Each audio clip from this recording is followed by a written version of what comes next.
Hello everyone, I am a maths teacher. My name is Neelam Bajpai और मैं अपनी एक कोचिंग क्लास रन कराती हूँ, दैट इज़ KN क्लासेस। और मैं पिछले 7 साल से कोचिंग क्लास में मैथ्स की क्लास ले रही हूँ। तो मैंने बहुत सारे एक्सपीरियंसेस किए हैं, लाइक छोटे बच्चे जैसे सेकेंड क्लास, थर्ड क्लास में उनको किन चीज़ों का ध्यान रखना चाहिए अपनी मैथ्स को इम्प्रूव करने के लिए। और जब बच्चा 7th 8th में पहुंचता है तो हम देखते हैं कि बच्चे का सडनली मैथ से डिस्ट्रैक्ट हो गया है और मैथ्स के क्वेश्चन सॉल्व करने में वो बहुत उसको प्रॉब्लम आती है।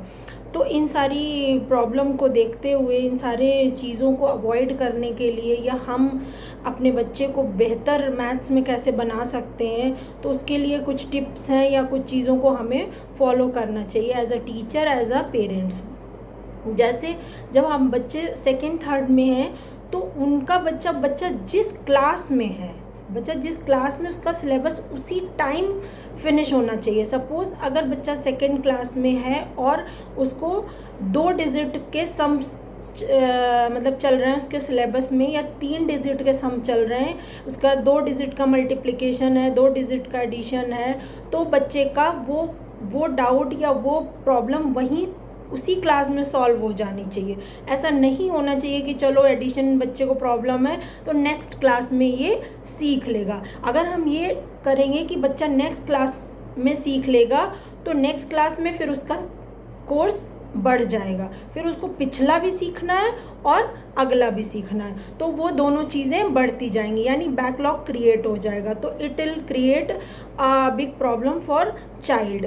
सो हाँ, मेन मोटो क्या है कि हमें जो सिलेबस है उसी क्लास में ख़त्म कर देना है। दूसरी बात क्या है, हम कभी कभी अपने बच्चे को सोचते हैं कि चलो छोटी क्लास में है, नेक्स्ट क्लास में 7th 8th में वो कवर कर लेगा, लेकिन उसका ड्रॉबैक क्या होता है कि बच्चा जब 7th 8th में आता है उसका बैकलॉग इतना इकट्ठा हो चुका होता है, और जिस भी क्लास में जाएगा वो करंट सिलेबस टीचर पढ़ाएंगे या बच्चे को खुद भी पढ़ना है कि वो पुरानी चीज़ों को कवर करेगा।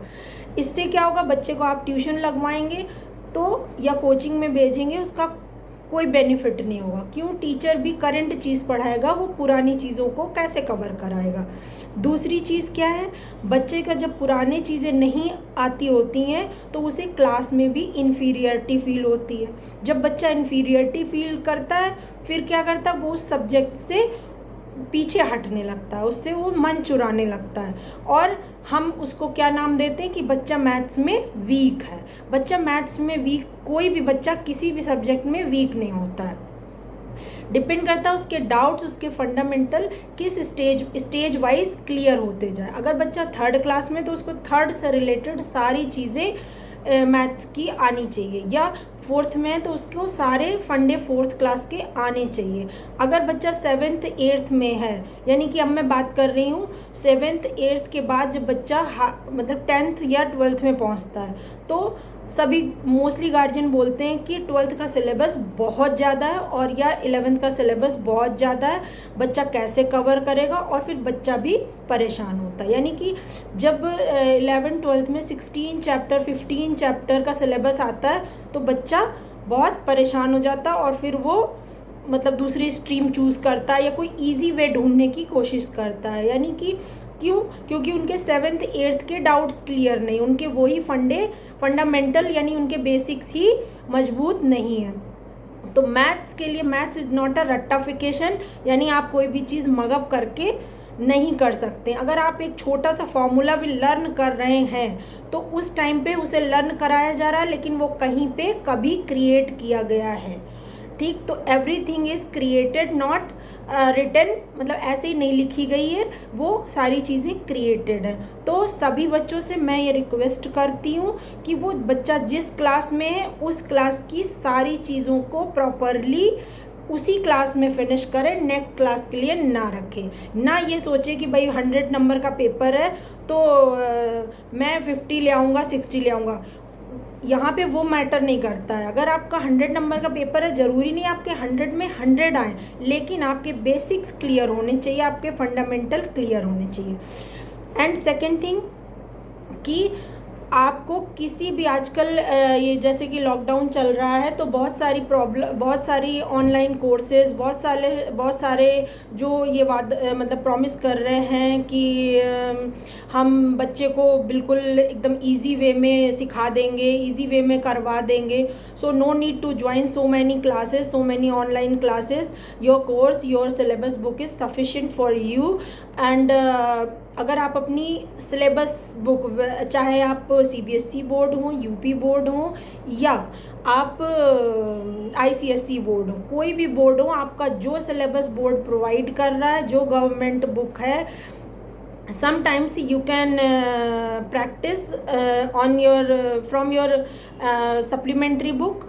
सो जो आपका सिलेबस गवर्नमेंट प्रोवाइड कर रही है या बोर्ड प्रोवाइड कर रहा है, that is sufficient for you. No need to do any extra या एनी सम अदर टेक्निक्स.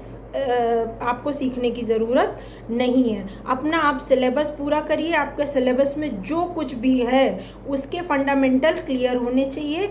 या अगर आपको प्रैक्टिस करनी है तो suppose you are in 5th class, अगर आप 5th क्लास में हैं तो आप 5th क्लास की कोई दूसरी बुक लेके आप प्रैक्टिस कर सकते हैं. इसके लिए आपको किसी मतलब अलग किसी ऐप, किसी टेक्निक की ज़रूरत नहीं है. बस आप अगर जिस स्टैंडर्ड में, बार बार आपसे बोल रही हूँ, आप जिस स्टैंडर्ड में हैं आप वही चीज़ फॉलो करें.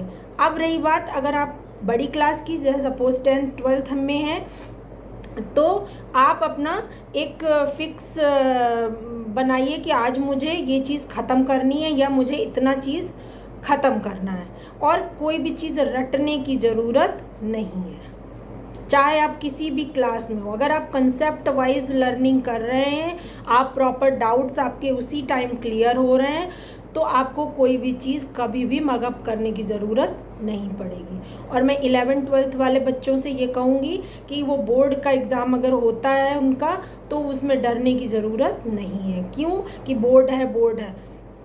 आप सिर्फ अपने बोर्ड के जो भी सिलेबस है आपका, उसकी प्रैक्टिस आपकी अपनी जो गवर्नमेंट बुक है उससे करें, प्लस उसी टाइप के सेम क्वेश्चन सप्लीमेंट्री बुक से करें. अपने बोर्ड के प्रैक्टिस पेपर को सॉल्व करें सो मैनी टाइम्स और प्रॉपर टाइम स्लॉट लेके. तो बच्चा चाहे 3rd में हो, 4th में हो, या 5th 6th स्टैंडर्ड में हो, या 7th स्टैंडर्ड में हो, या वो 11th 12th में हो, बैकलॉग्स नहीं होने चाहिए. यानी उसके पास ऐसा मटेरियल इकट्ठा नहीं होना चाहिए जो उसको पिछली क्लास का नहीं आता. सो मैं आज के लिए यही बोलूँगी, जो बच्चे मैथ्स में डरते हैं, डरने की कोई ज़रूरत नहीं है. समहाउ किसी भी रीज़न की वजह से अगर आपकी पुरानी चीज़ें छूट गई हैं, तो you need to more hard work and you have to give some more extra time to that particular topic जो आपका छूट गया है, और उसे कवर करें. Thank you so much.